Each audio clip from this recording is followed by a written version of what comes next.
Hi everyone, it's Elizabeth with Kudos magazine. Hope you are having a wonderful day today. I am taking you on a little walk with me to one of my favorite little sanctuaries. It's just outside of Genesee County at Dyer. It's actually an area where I think the Jesuit priests on the other side have a retirement community. But I happen to come here because it's a place of peace for me. I visited here many times during many difficult days in life. And that happens to us sometimes, you know. All of us have our moments. But traditionally throughout life, I've been a pretty optimistic person, pretty happy person. Probably in my youth, in my 20s and 30s, many people would say I was maybe a little bit of a part of the life of the party, and those were great times. But later in life, I had life happen. Life happens to all of us. We get some struggles, and if you know me personally, you've probably heard, you know, some of the things of what's happened. And short amount of time, our family had a huge amount of people that we lost. I think in a matter of 2 years, we lost 9 people in our family, and it was, you know, very close to the heart. So from my nephew to my uncle to my husband to my dad to my stepdad to my grandfather to my cousin, the list goes on, and then eventually my Nana.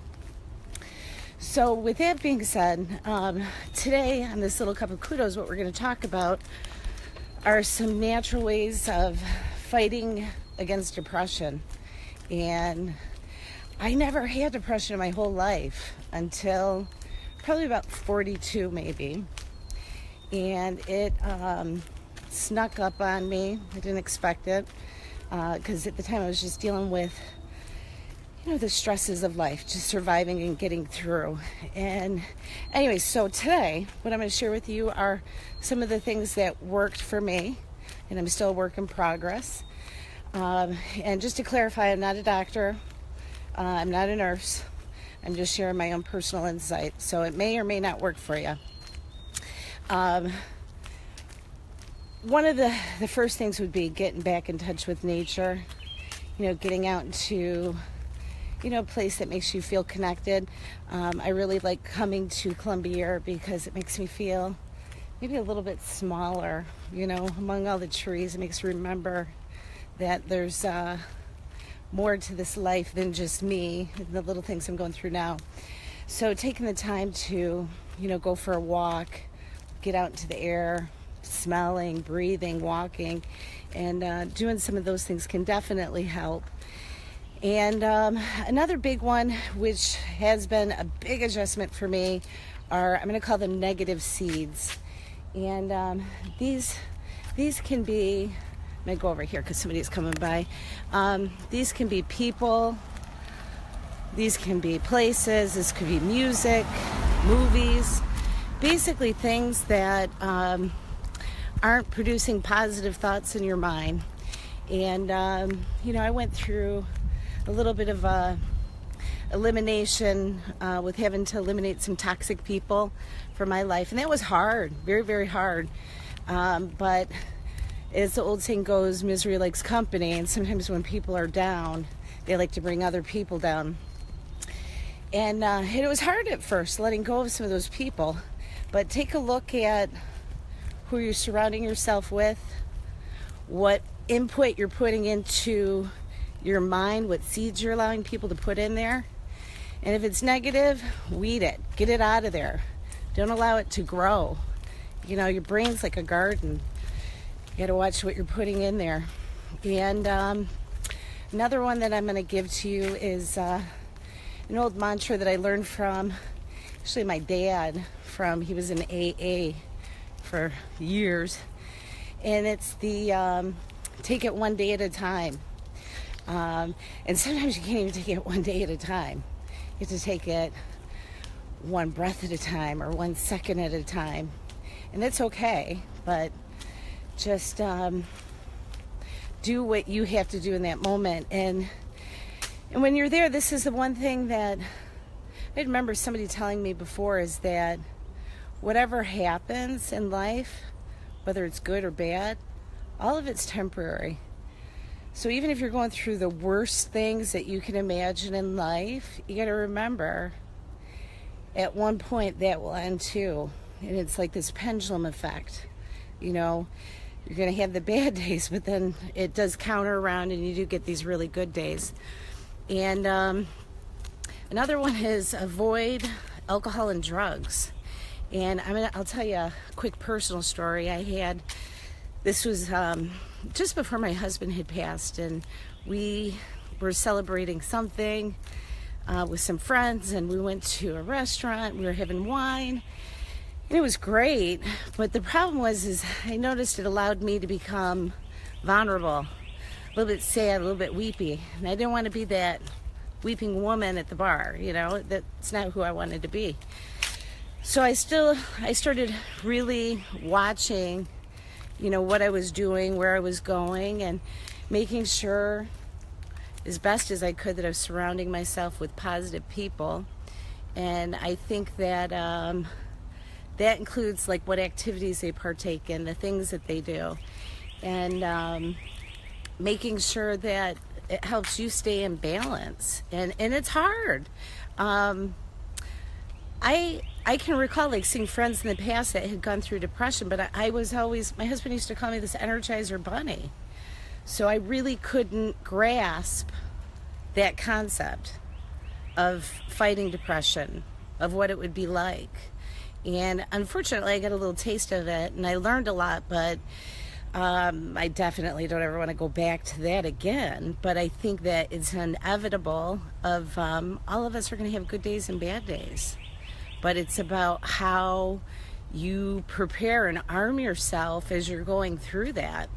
You know, are you choosing to go around people that are toxic, that are filling your life and your head with negative thoughts or dragging you down? And I'm going to tell you, the truth is when you're going through hard times, you'll really learn who are your true friends and who are not.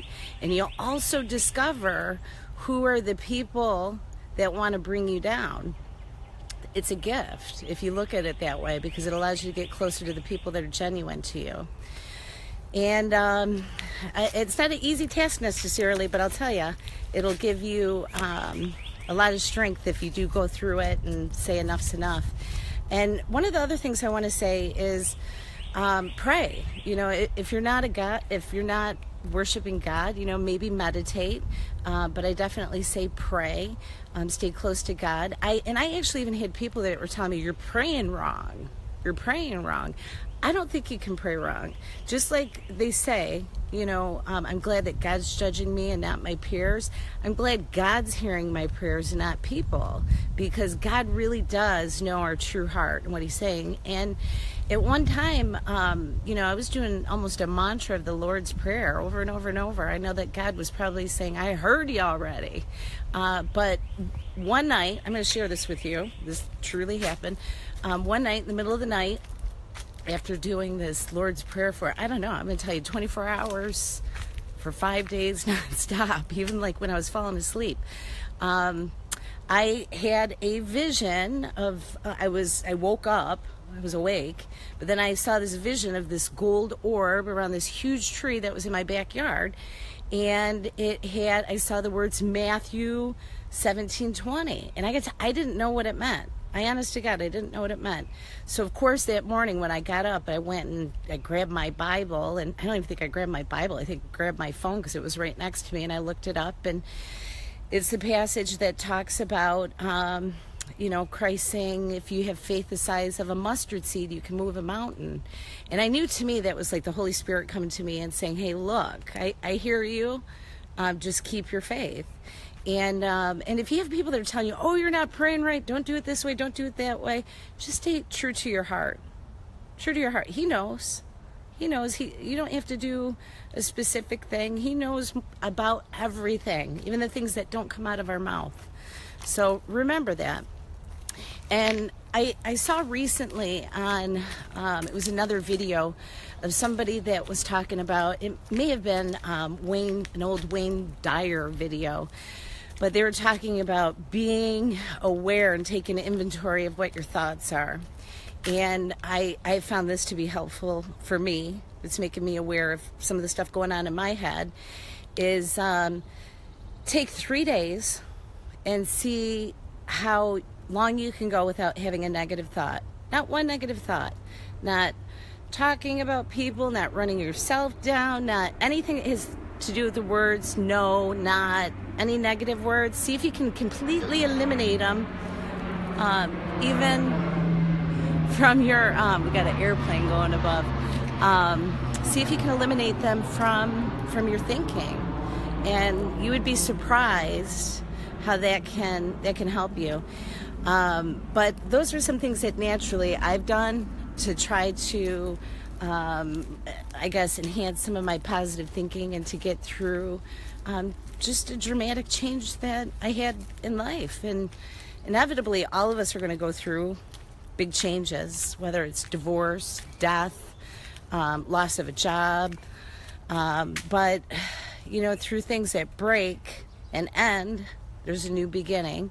And right now we're working on this path of getting into a journey of life that's filled with happiness. And I'm ready for it. But I feel like our country has become one that's, I think there was a movie even called Prozac Nation. And I think it's happened a lot with people that are on Prozac and Xanax of just trying to make it through the day. And there's some people that truly need that, but I wonder if some things were done where we take inventory of the people we have around us, inventory of the things that we're allowing into our mind, and the things that we're allowing into our own spirit. Like, are we nourishing that, or are we just completely, you know, going by the wayside? So, but I do want to share for people that are, you know, going through, you know, real depression of, you know, almost suicidal, and you don't know what to do. I want you to remember this, that everything changes. So if you're in a really bad, dark spot, you need to remember that's not permanent. It's not. I promise you. You'll get through, and there will be another new beginning of a new day. But I also want to share with you a suicide number, just in case anybody, you know, needs help, or you think you're to that point where you just can't take anymore. So national suicide number is 1-800-273-8255. Again, 800-273-8255. I'll make sure that I include that to the details later on when I post this up onto the internet. But yeah, so these are just some simple things that you can take into consideration on what you can do to fight depression naturally. Take back your life. Realize that you don't have to, and nor should you, go through this life being miserable. You're intended to be happy. It's a gift that's waiting for you. And even through the ugliest of moments, I promise you, you're going to get through this, and it is going to be better. And it actually, on the other side of the mountain, it may be even better than what you thought was great before. So with that being said, if you haven't subscribed to our channel on Facebook, give us a thumbs up, and definitely hit that subscribe button on YouTube. We are posting videos. We're working on every Wednesday and Saturday to post a video to hopefully share some inspiration on some positive living. And yeah, so just take a time for you, and just remember, life's good. All right, baby steps. God bless you. Sending you lots of peace. See ya.